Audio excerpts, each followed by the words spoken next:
It's really important to wear this because chunks are always flying out. My grandfather never wears one, never has.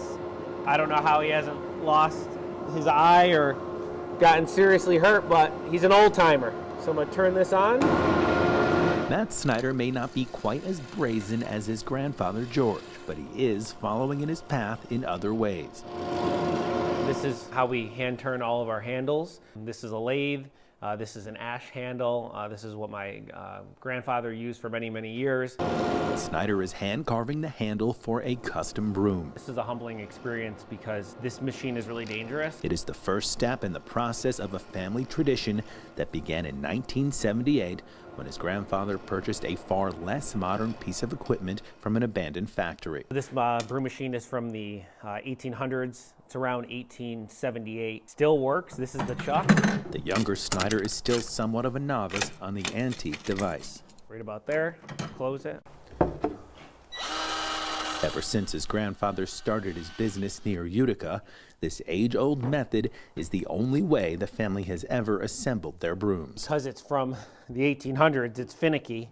I've broken multiple brooms on this broom machine so far, and you really just have to get it just right. So this is first row. Using the machine to attach the straw to the handle and just about every other step in the process were lessons passed down in his grandparents' shop. Just the smell of the broom corn, brings back all my childhood memories with my grandparents, and I think that's why it's so special to me. George, along with Matt's grandmother Ann, are both still around. I love my grandparents dearly. They're the probably the favorite people in my life. But they are no longer making or selling brooms at the same capacity. My grandparents getting a little bit older. There was nobody else making brooms at the time, and for me, I knew in my heart that this was something I needed to continue.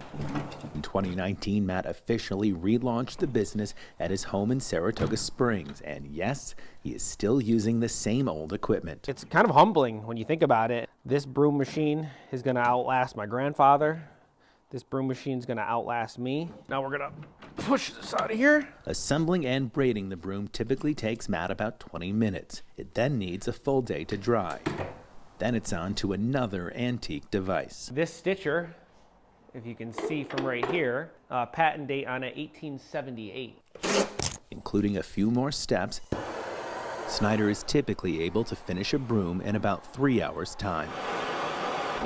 Inside his basement, Matt stores his inventory that will be for sale at this summer's Spa City Farmers Market. All different colors, sizes. These are our basic brooms with some color.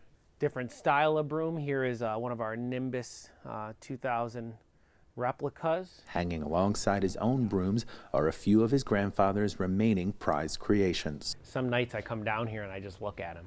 I just stand here and look at them. Each one is the continuation of a proud Snyder family legacy. Some nights I come down here and I think to myself, what did I get myself into? Am I good enough? Can I actually measure up to my grandparents? And then some nights after a good broom day, I come down here and I realize I can do it. For Spectrum News, I'm Matt Hunter.